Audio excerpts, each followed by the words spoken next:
পবিত্র কুরআনুল কারীমের সূরাতুল আলাক এই সূরার প্রথম 5টি আয়াত থেকে আল্লাহ সুবহানাহু ওয়া তাআলা এই আয়াতগুলোতে বলেছেন বা'দা আউযু বিল্লাহি মিনাশ শাইতানির রাজীম। আল্লাহ পাক বলেছেন ইকরা বিসমি রাব্বিকাল্লাযী খালাক। হে নবী মুহাম্মদ সাল্লাল্লাহু আলাইহি ওয়াসাল্লাম, আপনি পড়ুন আপনার রবের নামে যিনি আপনাকে সৃষ্টি করেছেন। খালাকাল ইনসানা মিন আলাক, যিনি মানুষকে সৃষ্টি করেছেন জমাট বাঁধা রক্তপিণ্ড থেকে। ইকরা ওয়া রাব্বুকাল আকরাম, আপনি পড়ুন আপনার রব মহিমান্বিত। আল্লাযী আল্লামা বিল কলম, যিনি মানুষকে কলম দ্বারা জ্ঞান শিক্ষা দিয়েছেন। আল্লামাল ইনসানা মা লাম ইয়ালাম, মানুষকে সেই জ্ঞান শিক্ষা দিয়েছেন যা মানুষ জানতো না।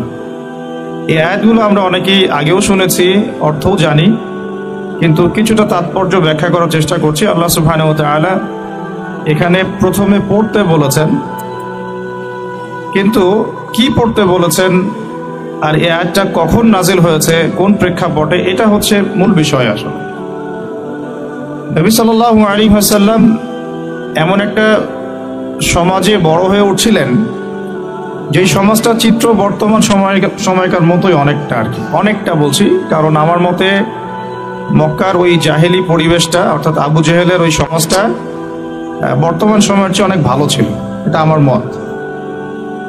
আবু জেহেলের সমাজটাকে আমরা বলি আইয়ামে জাহেলিয়াত। আবু জাহেল, আবু লাহাব, উতবা, শাইবা এগুলো আমাদের কাছে গালি হয়ে গিয়েছে, কিন্তু আবু জেহেলের যুগটা ছিল আমাদের যুগের চাইতেও তুলনামূলক বেটার। কেমন বেটার সেটা একটু পরে বুঝতে পারবেন ইনশাআল্লাহ। তো আবু জেহেলের যুগটাতে মেইনলি যে প্রবলেমগুলো ছিল সেটা হলো শিরকের সমস্যা।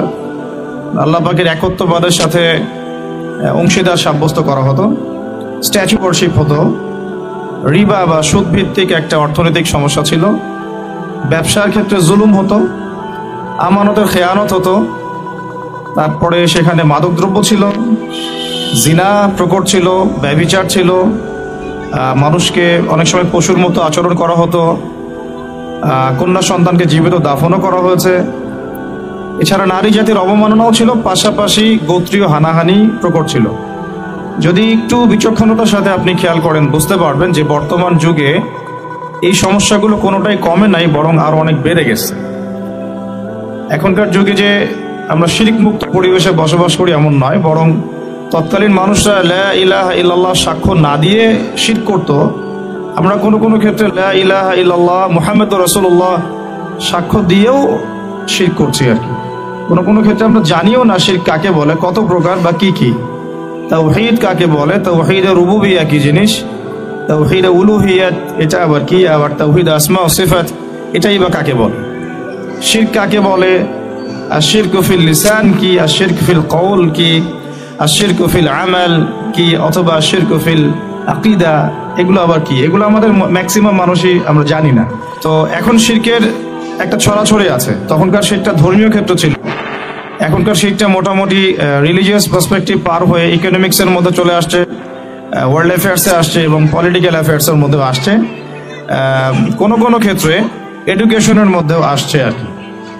তো আমরা কিন্তু বলতে পারি না যে এই যুগটা আবু জেহেলের যুগের চেয়ে খুব বেটার। ওই যুগে রিবা একটা নির্দিষ্ট জায়গায় ছিল, রিবা অর্থাৎ সুদ। এখন এই রিবাটা মোটামুটিভাবে বাংলাদেশের প্রেক্ষাপটে 64 বা 68 হাজার গ্রাম বাংলায় ছড়ায় পড়ছে। কোনো কোনো ক্ষেত্রে একটা ছোট্ট গ্রামের মধ্যেও গিয়ে দেখবেন যে 10 থেকে 15টা সুদী এনজিও কাজ করে। তো রিবা কোনো জায়গায় কমে নাই, বরং বৃদ্ধি পাইছে। এবং ওয়ার্ল্ড ব্যাংকের মাধ্যমে হোক, IMF এর মাধ্যমে হোক, পুরো গ্লোবাল অ্যাফেয়ার্সটা এখন সুদভিত্তিক একটা ব্যাংকিং সিস্টেমের আন্ডারে চলছে। এটা আমাদের অর্থনীতিকে হারাম করে ফেলছে। আমরা এদিকে তাহাজ্জুদ গোজার এবং এদিকে মসজিদ কমিটির সভাপতি, এদিকে স্কুল প্রতিষ্ঠা করছি, এদিকে মাদ্রাসার প্রতিষ্ঠাতা হয়ে বসে আছি, বাট আমরা কোনো না কোনোভাবে রিবার সাথে সম্পৃক্ত, যেটা আমাদের রিজিককে হারাম করছে। দোয়া এই জন্যই কবুল হচ্ছে না। এটা one of the most important reason behind আমাদের দোয়া যে কবুল হচ্ছে না, এটার পিছনে আর কি। তো আইয়ামে জাহিলিয়াত এখনো যায়নি। 3 নাম্বার মাদকের যে ব্যাপারটা, সেটা আপনারা এখন এই 15 থেকে 20 বছরের বাচ্চাদেরকে দেখলে বুঝতে পারবেন যে ম্যাক্সিমামই অলমোস্ট এভরিবডি ইল্লা মাশাআল্লাহ, আল্লাহ যাদেরকে বাঁচিয়েছেন তারা বাদ দিয়ে সিগারেট, ইয়াবা, তারপরে ফেন্সিডিল, গাঁজা ইত্যাদির সাথে সম্পৃক্ত। যারা জেনারেল লাইনে পড়াশোনা করছে, হলে থাকছে, টুকটাক ছাত্র রাজনীতি করছে ইত্যাদি, কোনো না কোনো ভাবে তারা মাদক দ্রব্যের সাথে সম্পৃক্ত হয়ে গেছে। আর না হলে তো আর একটা শিক্ষা প্রতিষ্ঠানে 10 জন ছেলে মিলে একটা মেয়েকে জোর করে ধর্ষণ করে ফেলতে পারতো না, তাও আবার স্বামীকে বেঁধে রেখে। মাদকাসক্ত বলেই পেরেছে, বিকজ অফ দ্য এডিকশন, কি বলবো, ইন ড্রাগস। এই কারণেই তো তারা এটা করতে পেরেছে। সুস্থ মস্তিষ্কের মানুষ তো এগুলো করতে পারে না। বইটা একটা ছেলেকে সবাই মিলে পিটায় এক রাত্রে মেরে ফেললো, এটা সুস্থ মস্তিষ্কের একটা মানুষের পক্ষে সম্ভব না। সারা রাত ছেলেটা পানি পানি করে চিৎকার করলো, আর সবাই আমরা নির্মম ভাবে মারলাম, হাসলাম, হাত পা ভেঙে দিলাম। মার আমরাও খেয়েছি জীবনে কম বেশি, কিন্তু যে হকি স্টিক বা ক্রিকেটের স্ট্যাম্পের কথা বলা হচ্ছে, এগুলো দিয়ে মারলে যথেষ্ট ব্যথা পেয়েছে সেই ছেলেটা, ওই ব্যথাতেই সে ছেলে মারা গিয়েছে। তো এটাও একটা শিক্ষা প্রতিষ্ঠানেরই ঘটনা আর কি। বাংলাদেশের প্রেক্ষাপটে যাকে আমরা অনেক বড় শিক্ষা প্রতিষ্ঠান মনে করি, তার ইন্টারনাল সিচুয়েশনটা এরকম। তো এরা মাদক দ্রব্যের সাথে সম্পৃক্ত না হলে এটা হতো না আর কি। আর কিছু কিছু ক্ষেত্রে আমরা এখন একটু ফ্র্যাঙ্কলি কথা বলছি, বিকজ দিস ইজ দ্য মানে right time to say some open secrets আর কি। এখন otherwise it will be too late, আমার কাছে যেটা মনে হয়। তো ওই আইএমএ জাহিলিয়াতের মাদকটা এখনো যায় নাই, বরং এখন TikTok generation, PUBG generation, free fire generation, হ্যাঁ, তারপরে প্যারালাইজড বুদ্ধি প্রতিবন্ধী কিছু জেনারেশন আসছে, যারা রাস্তাঘাটে এখানে ওখানে মাদকের সাথে সম্পৃক্ত, ছিনতাই করতেছে, রাহাজানি, টিজ করতেছে, মেয়েদেরকে নিয়ে ফুর্তি করতেছে ইত্যাদি। 20 বছরের একটা ছেলে এখন এমন সব পাপ করে ফেলে যেটা আমরা হয়তো 50 বছরের একজন বৃদ্ধের কাছে আশা করতে পারি না। এই হচ্ছে সামাজিক প্রেক্ষাপট আর কি। আমরা বাইরে অনেকেই ভালো মানুষ সাজার ভান করে আছি, বাট আমাদের ঘরগুলা, পরিবারগুলা, সমাজ, আমাদের রাষ্ট্র আল্লাহ পাকের গজব পাওয়ার একটা উপযুক্ত জায়গায় চলে আসছে আর কি। এখন পর্যন্ত যে গজবটা আসে নাই, আমার মনে হয় এটা আল্লাহ পাকের সবচেয়ে বড় ব্লেসিংস এর মধ্যে একটা। তো লম্বা হয়ে যাবে, ওইদিকে যাচ্ছি না। তো আমরা শিরকের সমস্যাটা এখনো দেখি, মাদকেরটাও দেখি, রিভারটা আরো প্রকট আকারে দেখি। মেয়েদের অবমাননার ব্যাপারটা আমি আর বলতে চাচ্ছি না, এটা আপনারা খুব ভালোই জানেন, এটা নিয়ে আমি টাচ করতে চাচ্ছি না। এটা কোন জায়গায় চলে আসছে যে এখন নারী অধিকার, নারী আন্দোলন, এগুলো বলতে বলতে আমরা এখন ট্রান্সজেন্ডার এর যুগে চলে আসছি আর কি। এখন মানুষ বাইরে বাইরে ছেলে এবং ভিতরে ভিতরে মেয়ে দাবি করছে। হ্যাঁ, আর এগুলা একটা জিনিস কিন্তু হঠাৎ করে রাইজ করে না। একটা জিনিস মানুষ আগে শেকড় শক্ত করে, তারপরে না মানুষ সমাজে জানান দেয়। তার মানে বিগত 20-30 ইয়ার্সে তাদের শেকড়টা শক্ত হয়েছে বলেই তো এখন পাঠ্যপুস্তকে এগুলো আসতে পেরেছে, না হলে তো আসতে পারতো না। তো এখন এই যুগ চলছে আর কি। তো জিনা, ব্যভিচার, পর্নোগ্রাফি এবং সমকামিতার এই যুগে আমরা এখন ট্রান্সজেন্ডারকে প্রমোট করছি। আর মেয়েদের অবমাননার কথা আমার বলার আর মানে বাকি নাই, যেটা আপনারা আমাদের চেয়ে খুব ভালোই জানেন। শিক্ষিত সমাজ, আপনারা ফেস করেন এগুলো। আর একটা বিষয় যেটা টাচ করেছিলাম, যে গোত্রীয় হানাহানি, যেটা এখনকার পলিটিক্যাল হানাহানি বলেন, ধর্মতাত্ত্বিক হানাহানি বলেন, এগুলো তো রূপ নিয়েছে আর কি, সামাজিক দ্বন্দ্বের রূপ নিয়েছে। তাই আমি জাহিলিয়াতের আবু জাহেলের যুগটা আমার কাছে মনে হয় যে এই যুগের চেয়ে কিছুটা হলেও বেটার ছিল। অ্যাটলিস্ট ওই সময়ের এই সমস্যাগুলোর গ্লোবালাইজেশন ছিল না। এখন এই সমস্যাগুলোর পুরো গ্লোবালাইজেশন হয়েছে। একটা কিছু পড়লে, পর্নোগ্রাফি যদি লঞ্চ করা হয় এক মাসের মধ্যে সারা দুনিয়াব্যাপী এটা ছড়ায় যায়। একটা মাদক যদি লঞ্চ করা হয়, সারা দুনিয়া ছড়াতে 7 দিন সময় লাগে না। একটা নতুন মুভি চলে আসলে 3 দিনের মধ্যে এটা মিলিয়ন ভিউজ হয়ে যায়। একটা মানে অন্যায় কিছু, একটা শব্দ ট্রান্সজেন্ডার লঞ্চ হওয়া মাত্রই 1 মাসের মধ্যে সারা দুনিয়া কাঁপায় ফেলতেছে। এটা হচ্ছে গ্লোবালাইজেশনের যুগ। এখন আর আবু জাহেলের যুগের মধ্যে শুধু মক্কায় সীমাবদ্ধ থাকে না, পুরো গ্লোবালি এটাকে ছড়ায় দেওয়া হয়। তো এই যুগে আমি বলতে চাচ্ছি, এরকম একটা যুগে একটু মনোযোগ দিবেন, বিকজ টার্মসগুলো আপনারা ভুলে যাবেন পরে, না হলে মনে রাখতে পারবেন না। এমনই একটা যুগে আমাদের নবী মুহাম্মদ সাল্লাল্লাহু আলাইহি ওয়াসাল্লাম জন্ম নিয়েছিলেন। আমরা একটু দরুদ পড়ি, বলি সাল্লাল্লাহু আলাইহি ওয়াসাল্লাম। আমাদের নবী সাল্লাল্লাহু আলাইহি ওয়াসাল্লাম কিন্তু একদম একটা পুত পবিত্র সমাজে জন্ম নেন নাই। এমন না যে তিনি এমন একটা সমাজে জন্ম নিয়েছেন যেটা পুরো পাপ মুক্ত, নট অ্যাট অল। বরং তিনি এমন একটা যুগে জন্ম নিয়েছেন যেটা পাপে ভর্তি, আমাদের মতোই। কিন্তু এরপরেও তিনি নিজে কখনো শিরকের সাথে যুক্ত হন নাই। সুদের সাথে, মাদকের সাথে, জিনার সাথে, গোত্রীয় হানাহানির সাথে তিনি কখনো সম্পৃক্ততা রাখেন নাই। তার মানে আমরা যে অনেকে যুগের দোহাই দেই, সমাজের দোহাই দেই, সমাজের দোহাই দিয়ে বলি যে এই সমাজটা এমন, আমি আবার কিভাবে আউট অফ দ্য সোসাইটি থাকতে পারি, এই লজিকটা আসলে টিকবে না আল্লাহর কাছে। আল্লাহ রাব্বুল আলামিনের হাবিব মুহাম্মদ সাল্লাল্লাহু আলাইহি ওয়াসাল্লাম এইরকম একটা সমাজে বেড়ে উঠেছিলেন। তারপরে আল্লাহ রাব্বুল আলামিন যেহেতু তাকে নবী বানাবেন, বা আগে থেকেই আল্লাহ পাকের তাকদিরে এটা লেখা আছে, তাই তিনি সমাজের এই জাহিলিয়াতগুলো থেকে নিজেকে সেভ করতেন, বাঁচিয়ে রাখতেন। হেরা গুহায় একা একা বসে থাকতেন, এগুলো কিন্তু আমরা দেখে আসছি আর কি। মানে কেন তিনি হেরা গুহায় একা বসে থাকতেন? তিনি কি ওখানে গিয়ে আসলে কোনো তপস্যা ধ্যান করতেন? আসলে ব্যাপারটা এমন না। তিনি সমাজের এই অরাজকতাগুলো দেখে নিজে খুব কষ্ট পেতেন। যেমন আপনি যদি 100% ইসলাম ফলো করা শুরু করেন, পাশের বাসায় যদি ধুমধারাক্কা গান বাজে আপনার খারাপ লাগবে, আপনি মানে এম্বারাসড ফিল করবেন, খুবই রাগ উঠবে আপনার, মনে হবে যে কানটা বন্ধ করে রাখি অথবা গিয়ে ওদেরকে শাসাই। নবী সাল্লাল্লাহু আলাইহি ওয়াসাল্লাম যখন দেখছেন সমাজের মধ্যে এইরকম সমস্যা, উনার কাছে সমাজটা তখন ভালো লাগছিল না। দ্যাট ইজ ওয়াই তিনি ওখান থেকে কাট অফ হয়ে হেরা গুহায় গিয়ে তিনি রাত কাটানো শুরু করলেন এবং আল্লাহকে ডাকা শুরু করলেন, আল্লাহ কিভাবে আমি এই সমাজটাকে, সোসাইটিকে চেঞ্জ করব। তখনই আল্লাহ পাক সূরা আলাকের এই যে 5টা আয়াত নাজিল করেছেন যে পড়ুন আপনি আগে। এখানে আমাদেরকে বুঝতে হবে, আল্লাহ পাক প্রথমে বলেন নাই যে এই সোসাইটি চেঞ্জ করতে চাও তুমি, তাহলে তুমি আগে নামাজ পড়ো, তুমি আগে সুদ খেও না, তুমি আগে মূর্তি পূজা ছেড়ে দাও, তুমি আগে এদের সাথে সশস্ত্র যুদ্ধ করো। আল্লাহ রাব্বুল আলামিন এমন কোনো কথাই বলেন নাই। মেয়েদেরকে পর্দায় রাখো, এমন কোনো কথা আল্লাহ পাক প্রথমে নাজিল করেন নাই। আল্লাহ পাক বরং বলছেন তুমি পড়ো। আর এমন একজন মানুষকে আল্লাহ পাক এই কথা বলছেন যিনি আদতে লিখতেও জানেন না, পড়তেও জানেন না। আমাদের নবী সাল্লাল্লাহু আলাইহি ওয়াসাল্লামকে বলা হয় উম্মি নবী, অর্থাৎ তিনি স্বাক্ষর করতে পারতেন না। আমরা যেমন এখন শিক্ষার মানদণ্ড ফিক্স করেছি, কে কত বেশি সাইন করতে পারে, 76%, 86%, 56%, এটা শিক্ষার মানদণ্ড না। নবী সাল্লাল্লাহু আলাইহি ওয়াসাল্লাম নিজে নাম সিগনেচার করতে পারতেন না, তারপরেও তিনি এই মহাবিশ্বের সবচেয়ে জ্ঞানী মানুষ। তাহলে শিক্ষার মানদণ্ড আসলে কি? আমরা একটা বাইরের চোখ দিয়ে ওয়ার্ল্ডটাকে দেখতেছি আর কি। নবী সাল্লাল্লাহু আলাইহি ওয়াসাল্লামকে আল্লাহ পাক বললেন পড়ুন। নবীজি বলছেন, ওই সময়ও বলছেন মা নবী খারি, আমি তো পড়তে জানি না। তখন জিবরাইল আলাইহিস সালাম তাকে চেপে ধরলেন খুব শক্ত করে, আবার ছেড়ে দিয়ে বলছেন ইকরা, পড়ুন। তিনি আবারও বলছেন মা নবী খারি, আমি তো পড়তে জানি না, আমি তো পড়তে শিখি নাই কখনো, আমি তো আলিফ বা তা চিনি না। আবার চিপে ধরলেন শক্ত করে, তিনি বলছেন আমার মনে হয় জীবনটা বের হয়ে যাবে, এত শক্ত করে ধরেছেন। ছেড়ে দিলেন, ছেড়ে দিয়ে বললেন ইকরা বিসমি রাব্বিকাল্লাযী খালাক, পড়ুন আপনার রবের নামে যিনি আপনাকে সৃষ্টি করেছেন। মানে পড়া আপনাকে আপনার রবই শিখাবেন ইনশাআল্লাহ। জ্ঞান তাহলে কার পক্ষ থেকে আসবে? আল্লাহর পক্ষ থেকে জ্ঞান আসে। তার মানে ইকরা বিসমি রাব্বিকাল্লাযী খালাক, প্রত্যেকটা ইউনিভার্সিটির বাইরে এই জিনিসটা লেখা আছে। যত সেকুলার ইনস্টিটিউশন আছে যেখানে আল্লাহ বিরোধী সংবিধানও পড়ানো হয়, সেখানেও লেখা আছে ইকরা বিসমি রাব্বিকাল্লাযী খালাক, পড়ুন আপনার রবের নামে যিনি আপনাকে সৃষ্টি করেছেন। তাহলে ওই আয়াতটার কি ব্যাখ্যাটা বুঝলেন আপনারা? এখানে বোঝানো হচ্ছে পড়ুন আপনার সেই রবের নামে যিনি আপনাকে সৃষ্টি করেছেন। মানে যে জ্ঞান আমাকে আল্লাহর দিকে নিয়ে যায় সেটাই হলো দ্য ডেফিনেশন অফ নলেজ। আবার বলতেছি, যে জ্ঞানটা আমাকে আল্লাহর দিকে নিয়ে যাবে সেটাই হলো জ্ঞানের সংজ্ঞা। যেই জ্ঞান আমাকে আল্লাহ থেকে দূরে সরায় দেয় ওইটা জ্ঞান নয়, এটাকেই বলে জাহিলিয়া, অজ্ঞতা। এখন আমরা যদি একটু টপ টু বটম হিসাব করি যে কোন কোন সাবজেক্ট, কোন কোন জ্ঞানগুলো আমাদেরকে আল্লাহর দিকে নিচ্ছে আর কোন কোন সিস্টেম আমাদেরকে আল্লাহ থেকে দূরে সরাচ্ছে, ব্যাস নিজেরাই ক্যালকুলেশন করে বের করতে পারবো কোনটা নলেজ আর কোনটা what is the definition of knowledge.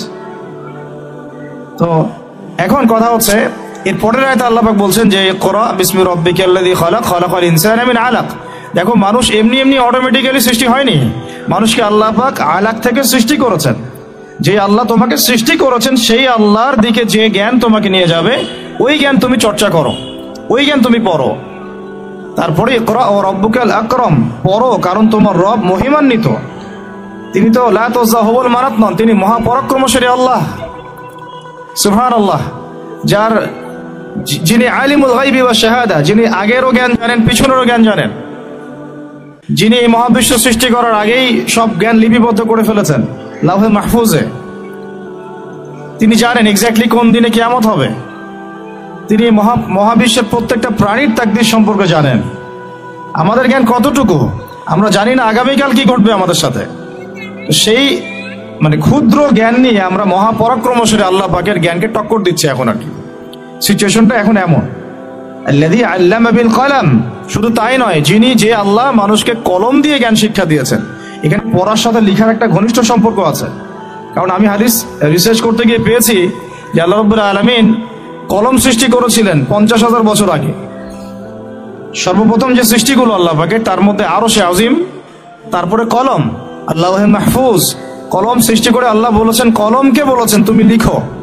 কলম কথা বলেছিল যে মাযা আকতুব, আমি কি লিখবো। আল্লাহ পাক বলেছেন উকতুব, তুমি লিখো, কিয়ামত পর্যন্ত যা হবে সব লিখো। কলম লেখা শুরু করেছে, কিয়ামত পর্যন্ত যা হবে সব লেখা হয়ে গেছে, এটা ডান, কুদি আল আমর।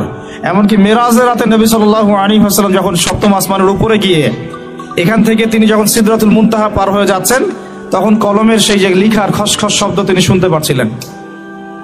আমরা এগুলা বুঝি না যে পড়ার সাথে লিখার একটা গভীর সম্পর্ক আছে। আল্লাযী আল্লামা বিল কলম আল্লামাল ইনসান মা লাম ইয়ালাম, এটা আরো বড় শব্দ, এটা আরো বড় বাক্য। আল্লামাল ইনসান, যে আল্লাহ মানুষকে জ্ঞান শিক্ষা দিয়েছেন, মা লাম ইয়ালাম, যে জ্ঞান মানুষ জানতো না।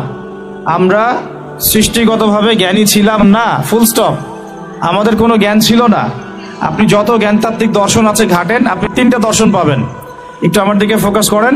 জ্ঞানতাত্ত্বিক যত দর্শন আছে, আমি ফিলোসফির স্টুডেন্ট ছিলাম এক সময়, এগুলো সব বই আমাদের পড়া শেষ আলহামদুলিল্লাহ, এবং আমাদের রেজাল্ট কখনো সেকেন্ড ক্লাসও আসে নাই। জ্ঞানতাত্ত্বিক যত দর্শন আছে দেখবেন 3 ভাগে বিভক্ত। পৃথিবীর বড় বড় যত দার্শনিক আছে, অমুসলিম দার্শনিক আর কি, পশ্চিমা, চাইনিজ, রাশিয়ান ইত্যাদি ইত্যাদি, তাদের দর্শন হচ্ছে জ্ঞান আসছে বুদ্ধি থেকে, তাদের ধারণা জ্ঞান আসছে বুদ্ধি থেকে। আবার এর বাইরে আরেক শ্রেণীর আছে দার্শনিক, তারা বলে জ্ঞান আসছে অভিজ্ঞতা থেকে।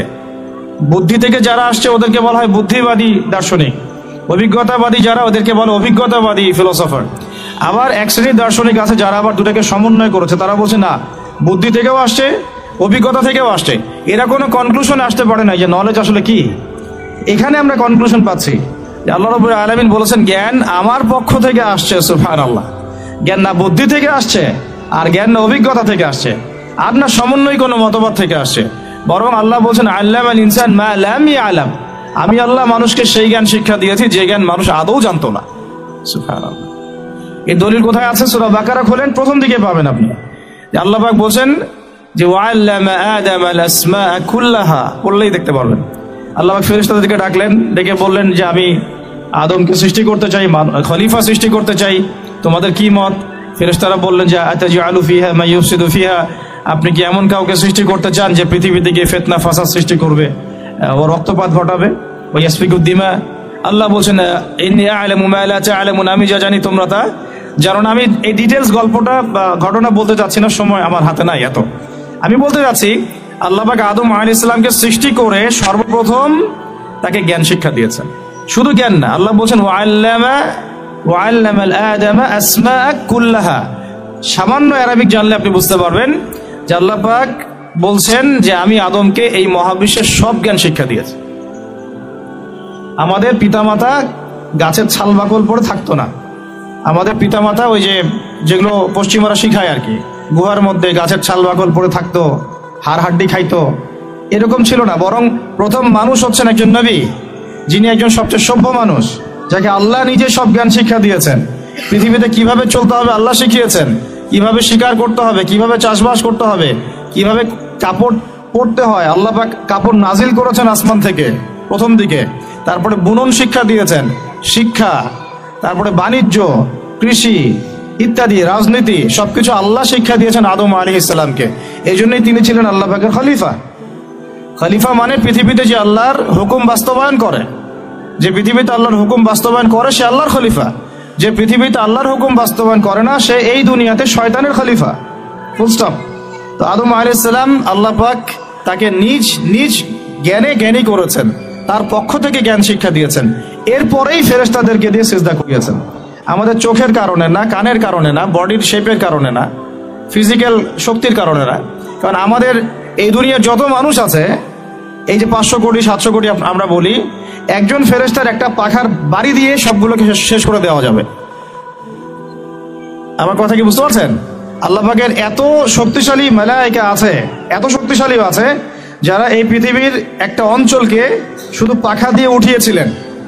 জর্ডানের এই জর্ডান জায়গাটার, ডেড সি, মৃত সাগর, এই জায়গাটার ওইখানে থাকতো সাদুম নামে এক গোত্র, যারা ছিল সমকামী, মানে হোমোসেক্সুয়াল, এখনকার শরীফার মতো আর কি।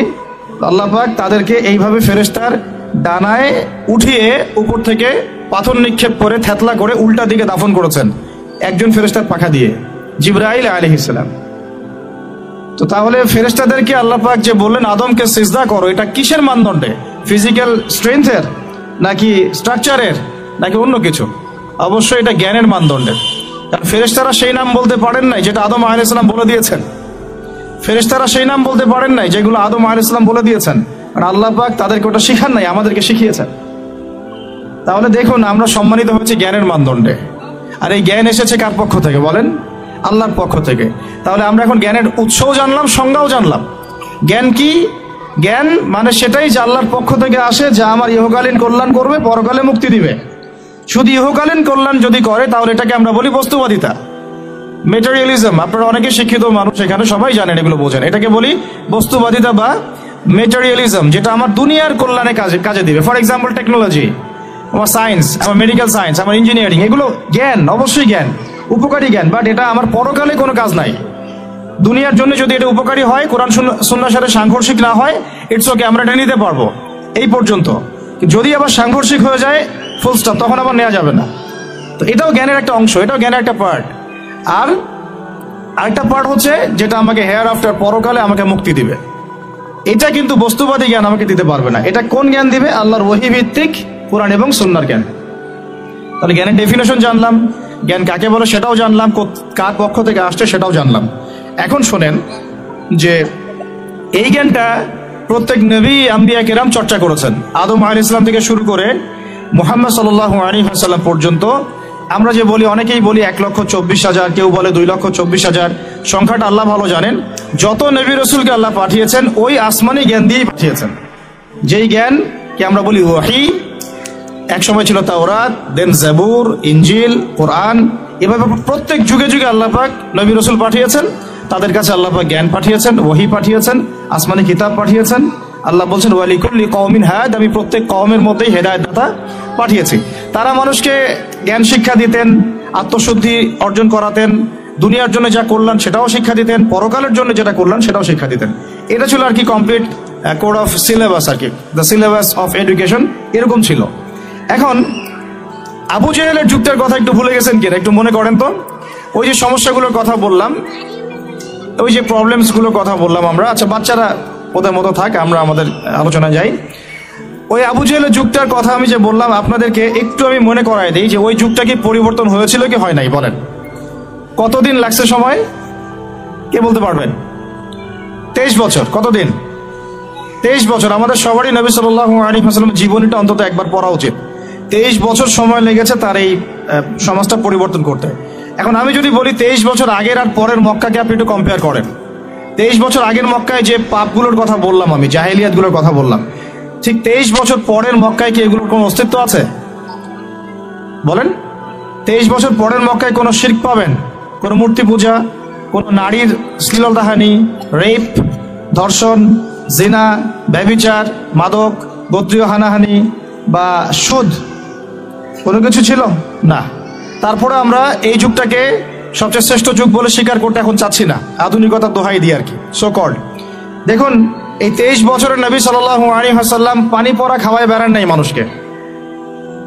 তিনি মানুষকে খালি ফু দিয়ে বের হন নাই, তিনি শুধু তাসবিহ দানা নিয়ে সুবহানাল্লাহ সুবহানাল্লাহ, আলহামদুলিল্লাহ আলহামদুলিল্লাহ, আল্লাহু আকবার আল্লাহু আকবার এমন করেই তার জিকির করে শেষ করেন নাই। মসজিদের কোনায় তিনি সবসময় বসে থাকেন নাই। 23 বছরে তিনি কিন্তু মানুষের উপর কোনো জাদু বা সেহের করেন নাই। এই 23 বছরে তিনি কিছু কাজ করেছেন, যার ফলশ্রুতিতে এই সমাজটা 23 বছরের মধ্যে টোটালি চেঞ্জ হয়ে গেছে। এবং সেই কাজটা তিনি করেছেন মূলত কোরআন কেন্দ্রিক এবং তার সুন্নাহ কেন্দ্রিক। কি কাজ করেছেন? ফার্স্ট অফ অল, তিনি প্রত্যেকটা মানুষের ভিতরের আকীদা পরিবর্তন করেছেন, তাদেরকে কোরআন শিক্ষা দিয়েছেন, তার সুন্নত শিক্ষা দিয়েছেন, আত্মশুদ্ধি শিক্ষা দিয়েছেন, আদব শিক্ষা দিয়েছেন। আত্মশুদ্ধি শিক্ষা দিয়েছেন, আদব শিক্ষা দিয়েছেন। রিজিকের হারাম থেকে মানুষকে বের করেছেন, সামাজিক জাহিলিয়াতগুলোকে দূর করেছেন, সৎ কাজে আদেশও যেমন করেছেন, একই সাথে অ্যাট দ্য সেম টাইম অন্যায় কাজে নিষেধ করেছেন।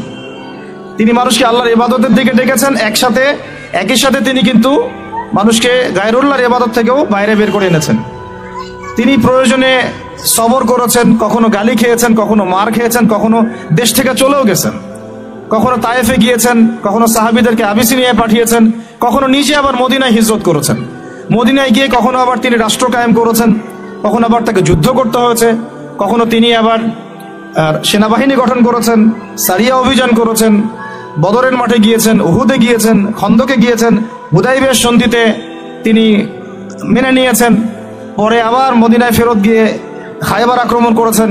পরে আস্তে আস্তে পররাষ্ট্রনীতি অ্যাপ্লাই করে মক্কা বিজয় করে পুরো মক্কায় জাজিরাতুল আরবে তিনি দিনটা প্রতিষ্ঠা করেছেন।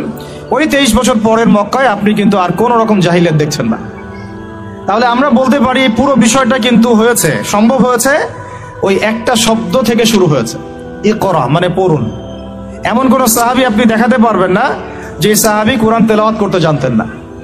এমন কোন সাহাবী আপনি খুঁজে পাবেন না যিনি কোরআনের অর্থ জানতেন না। এমন কোন মহিলা সাহাবী আপনি পাবেন না যিনি কোরআন জানতেন না, হাদিস জানতেন না, উসুল বুঝতেন না, ফিকহ বুঝতেন না, মাসলা মাসাইল বুঝতেন না, আকীদা ঠিক ছিল না, ইত্যাদি ইত্যাদি। এমন কোনো মানুষ আপনি তখন খুঁজে পাবেন না। এখন হচ্ছে এটা আমাদের সমাজের মৌলিক সমস্যা। আর এখন যদি আপনি 90% মুসলিমের এই বাংলাদেশে সার্চ করেন, যদিও এটা এখন 90% নাই, অলমোস্ট 80% চলে আসছে, বিকজ দিন দিন আমাদের এখানে খ্রিস্টানদের সংখ্যা বাড়ছে, আর কি কাদিয়ানীদের সংখ্যা বাড়ছে, আরো অন্যান্য জাতিদের সংখ্যা বাড়ছে, বিকজ অফ আমাদের শীত নিদ্রা। আমরা বলি আমরা এখন শীত নিদ্রায় আছি, আর কি আমরা পড়ে আছি জিলাপি, খোরমা, বিরিয়ানি, হাত বাঁধা, আমিন জোরে আসতে ইত্যাদি নিয়ে। এদিকে মাশাআল্লাহ নাউজুবিল্লাহ যা কাজ হওয়ার হয়ে যাচ্ছে, যা ধ্বংস হওয়ার সেটা হয়ে যাচ্ছে। তো এখন কথা হচ্ছে যে এই যে পরিবর্তনটা নবী সাল্লাল্লাহু আলাইহি ওয়াসাল্লাম করলেন, আমরা যদি এখন আমাদের দেশের দিকে তাকাই, ধরে নিলাম 90%ই মুসলিম দেশ, আপনি 90% মুসলিমের মধ্যে 80% দেখবেন নামাজই পড়ে না, নামাজই পড়ে না। 80% মেয়ে দেখবেন পর্দা নাই, 80% ফ্যামিলির মধ্যে প্রপার ইসলাম প্রতিষ্ঠা নাই, 80% মুসলমান আমাদের দেশে বিশুদ্ধ করে কোরআন তেলাওয়াত করতে পারে না। 80% মুসলমান দেখবেন জাকাত ফরজ হয়েছে যাদের, তারা জাকাত দেয় না। রমজান মাসে সওমও অনেকে রাখেন না। আমরা সৎ কাজে আদেশ সবাই করি না, অসৎ কাজে নিষেধের তো প্রশ্নই ওঠে না, সৎ কাজে আদেশও সবাই করি না। আবার আমরা যারা ধর্মতাত্ত্বিক কথা বলছি দাড়ি টুপি নিয়ে, আমাদের মতো ডিভাইডেশনের অভাব নাই, একেবারে হাজার হাজারটা ডিভাইডেশনে আমরা অলরেডি লিপ্ত হয়ে গেছি, আর কি। তো এই যে একটা সমস্যা, আবার ইকোনমিক লাইফে আমরা ম্যাক্সিমামই সুদ খাচ্ছি, আমরা আমারও তো খেয়ারত করতেছি, মাপে কম দিচ্ছি, দুর্নীতি করতেছি। জানি আল্লাহ বলে একজন আছেন, জানি রসুল বলে একজন আছেন, জানি মৃত্যু হবে, জানি কিয়ামতে জবাবদিহি করতে হবে, জানার পরেও প্রত্যেকটা ক্ষেত্রে টপ টু বটম আমরা চোর, চুরি করতেছি, দুর্নীতি করতেছি, আমারও তো খেয়ানত করতেছি। এবং আমরা বাইরে আবার জুমার নামাজও পড়তেছি, ঈদের নামাজও পড়তেছি, কোনো কোনো ক্ষেত্রে চিল্লা দিচ্ছি এবং শেষ বয়সে হজ করে মনে করতেছি যে আমি মাশাআল্লাহ জান্নাতে চলে যাব। আমাদের ইসলামের কনসেপ্টটা এরকম। এই কারণে আসলে আমরা আলটিমেট যে একটা সোশ্যাল রেভলিউশনের কথা বলি, এটা হয়ে উঠতেছে না। এখন অনেক বড় বড় কথা বলে ফেললাম, এখন আমি বেসিক জায়গাতে এসে শেষ করি। দেখেন নবী সাল্লাল্লাহু আলাইহি ওয়াসাল্লামের এই যে ভিত্তিটা, বেসটা সমাজ সংস্কারের, এটা তার ইন্তেকালের সাথে সাথে কিন্তু শেষ হয়ে যায় নাই, শেষ হয়ে গিয়েছিল কি, বরং তারপরে 4 খলিফার যুগ আসছে। কত খলিফা বলেন? আপনারা তো জানেন অনেকেই। আবু বকর রাদিয়াল্লাহু আনহু প্রায় 2-2.5 বছর শাসন করেছেন। তখন কি ওটা চেঞ্জ হয়ে গিয়েছিল, আবার জাহিলিয়াতে চলে গেছিল? না, ওই জায়গা ছিল, বরং আরো ডেভেলপ করেছে। তারপর ওমর রাদিয়াল্লাহু আনহু 10 বছর, এই 10 বছরকে বলা হয় বিশ্বের ইতিহাসের সেরা শাসন। আজ পর্যন্ত কেউ এটা প্রতিষ্ঠা করতে পারেনি, পেরেছে? আধুনিক রাষ্ট্র ব্যবস্থার প্রত্যেকটাই ওমর রাদিয়াল্লাহু আনহু থেকেই আসছে, প্রত্যেকটা মন্ত্রণালয় পর্যন্ত। এরা এটা স্বীকার করতে চায় না, স্বীকার করতে চায় না। আমি আমার সাথে যদি বসে দিবে, এটা আমি প্রমাণ করে দেখাবো ইনশাআল্লাহ। তারপরে আসছে উসমান রাদিয়াল্লাহু আনহুর 12 বছর, আরো ডেভেলপ করেছে। তারপরে আসছে আলী রাদিয়াল্লাহু আনহুর প্রায় 2-2.5-3 বছর। ওই সময় একটু গৃহযুদ্ধ হয়েছিল, এটা সাহাবীদের ব্যাপার, আমরা এগুলো নিয়ে কোনো মন্তব্য করব না। সাহাবীদের মধ্যে যত কনফ্লিক্টই হোক না কেন, আমরা তাদেরকে নিয়ে কোনো মন্তব্য করতে যাব না, এটা আকীদার খেলাফ আহলুস সুন্নাহ ওয়াল জামাত। তো 4 খলিফার 30 বছরে ইসলাম আরো আগায় গেছে, পিছায় নাই, কিন্তু এক পাও পিছায় নাই, আলহামদুলিল্লাহ। এরপরে কি ইসলাম থেমে গেছে? না। এরপর আসছে উমাইয়াদের শাসন। উমাইয়ারা 97 বছর শাসন করছে ওই প্ল্যাটফর্মের উপর দাঁড়াই। তারপরে শাসন করছে আব্বাসীয়রা প্রায় 550 বছর ওই প্ল্যাটফর্মের উপর দাঁড়ায়। বরং আব্বাসীয়দের সময় আপনারা জানেন, ওই যে খলিফা আল মামুনের নাম শুনেছেন না? খলিফা আল মামুন। তো তখন দেখা যায় যে বাইতুল হিকমা, আমরা যেটাকে বলি দ্য নলেজ অফ উইজডম, বাগদাদে প্রতিষ্ঠা করা হয়েছিল। পৃথিবীর ইতিহাসে এইরকম সমৃদ্ধ বিশ্ববিদ্যালয় লাইব্রেরি কখনো হয় নাই, যেটা 1258 সালে এই তাতার মঙ্গলরা এসে ধ্বংস করেছিল। ওখানে প্রায় 6 লক্ষ কিতাব ছিল। ওই 6 লক্ষ কিতাবকে তারা পুড়িয়েছে, এই ইউফ্রেটিস নদীতে ফেলে দিয়েছে। ওই কিতাবগুলো এখনো পাওয়া যায় নাই। না জানি এই কিতাবে কি কি জ্ঞান ছিল আমরা জানিও না, কিন্তু এখন এগুলো এখনো আনা হয়নি, পাওয়া যায়নি। আর ওরা আমাদের সভ্যতা ধ্বংস করে দিয়েছিল, এই যে মঙ্গলরা, তাতারিরা হালাকু খায় চেঙ্গিস খানের বংশধর যারা। এগুলো হয়েছে হিস্ট্রিতে। ওই জ্ঞানতাত্ত্বিক রেভলিউশনের উপর দাঁড়াই, ইকরা বিসমি রাব্বিকাল্লাযী খালাক, ওর উপর দাঁড়াই এই যে আমাদের খলিফারা শাসন করেছেন এভাবে। তারপরে আসছে মামলুকরা, মামলুকদের হাতে আবার এই যে আপনার এই যে কি যুদ্ধটার নাম যেটা ইয়াদের সাথে হয়েছে, এই মঙ্গলদের সাথে আইন জালুত, এটার নাম হচ্ছে আইন জালুতের যুদ্ধ। এই যুদ্ধে আবার মঙ্গলরা পরাজিত হয়েছে, তখন মঙ্গলদের দাপটটা কমে যায়। তারপরে আবার শাসন করেছে আইয়ুবীরা। আইয়ুবীদের মধ্যে আছে সালাউদ্দিন আইয়ুবীর নাম শুনেছেন, যার হাতে বাইতুল মুকাদ্দাস জয় হয়েছিল। তারপরে শাসন করেছে এদিকে ফাতেমিরা, মোগলরা করেছে। তারপরে ওইদিকে কর্ডোবার দিকে আন্দালুসিয়ায় মুসলিমরা শাসন করেছে, এইদিকে আবার উসমানীয়রা শাসন করেছে। এইভাবে প্রায় 1250 বছর পুরো মুসলমানরা বিশ্বে শাসন করেছে ওই জ্ঞানতাত্ত্বিক বিপ্লবের উপর দাঁড়ায়। তারা জাহিলিয়াতে ফিরে যায় নাই। যখনই মুসলমানরা ইমান দুর্বল হয়ে গেছে, আমল দুর্বল হয়ে গেছে, আপনার তাসকিয়া দুর্বল হয়ে গেছে, হারাম রিজিক খাওয়া শুরু করেছে, দুনিয়াদার হয়ে গেছে, আমাদের চেতনা শেকড় ভুলে গেছে, হ্যাঁ, আমাদের মানে ইকোনমি নষ্ট হয়ে গেছে, পলিটিক্যাল অ্যাফেয়ার্সের গন্ডগোল চলে আসছে, তখন থেকে আস্তে আস্তে আমরা আবার এই ডমিনেটেড হয়ে গেছে। লাস্ট আমি হিসাব করেছি প্রায় 220 বছর, 220 বছরে এই ফরাসি বিপ্লবের পর থেকে আমাদের অধঃপতনের সময়টা শুরু হয়েছে। কারণ কি? অনেক কারণ। এই অনেক কারণের মধ্যে অন্যতম একটা কারণ হচ্ছে শিক্ষা ধ্বংস। আজকে যেহেতু আমরা এডুকেশন নিয়ে কথা বলছি, অন্য টপিকগুলো আমার টাচ করার দরকার নাই। অনেক কারণ। এই আমাদের যে লাস্ট 220 বছরে এই অধঃপতন, যে এখন আমাদেরকে নামাজের মাসালা শেখাতে হয়, ওজুর মাসালা শেখাতে হয়, আমাদের ছেলে মেয়েদেরকে ওমর, খালিদ, হামজার নাম শোনাতে হয়, চেনাতে হয়, হ্যাঁ, ইতিহাস জানাতে হয়, ফিকের মাসালা শেখাতে হয়। কোরআন তেলাওয়াত করতে পারে না 80% মানুষ, ওজু মাসালা, গোসলের মাসালা, ফরজ ওয়াজিব সুন্নত মুস্তাহাব জানে না, 80% জেনারেল লাইনে পড়ে, তারা নামাজের মাসালা বুঝতেছে না।